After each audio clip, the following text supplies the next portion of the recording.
Vaginal wash ఎక్కువగా వాడచ్చా? తెల్లమైలు అయ్యేటప్పుడు వెజైనల్ వాష్ వాడచ్చా? నమస్తే, నేను మీ doctor Padmalatha Yarasi, Matrutva fertility centre and Akshaya hospitals Proddatur. తెల్లమల్ల అయ్యేటప్పుడు మీరు డాక్టర్ని సంప్రదించినప్పుడు డాక్టర్ గారు చాలా మందికి మేము అడ్వైస్ చేస్తాం, వెజైనల్ వాష్ రాసిస్తాం అన్నమాట.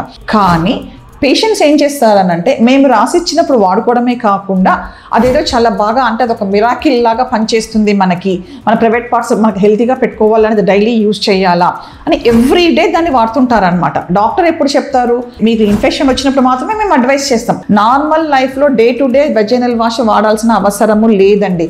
దయచేసి అందరూ గుర్తుపెట్టుకోండి, డాక్టర్ మీకు అడ్వైస్ చేసినప్పుడే మీరు వెజైనల్ వాష్ అన్నది వాడండి. ఇప్పుడు యూజువల్లీ వైట్ డిశ్చార్జ్ అయ్యేటప్పుడు ఏదో ఫంగల్ ఇన్ఫెక్షన్స్, బ్యాక్టీరియల్ ఇన్ఫెక్షన్స్ ఏ ఉన్నాయనేది మాకు అర్థమవుతుంది. మేము మిమ్మల్ని చెక్ చేసినప్పుడు దాన్ని బట్టి మేము మీకు సజెస్ట్ చేస్తాం ఆ వాష్ వాడండి అని చెప్పి. ఇన్ఫెక్షన్ వెళ్ళిపోయిన తర్వాత మీరు వాష్ వాడాల్సిన అవసరం లేదు.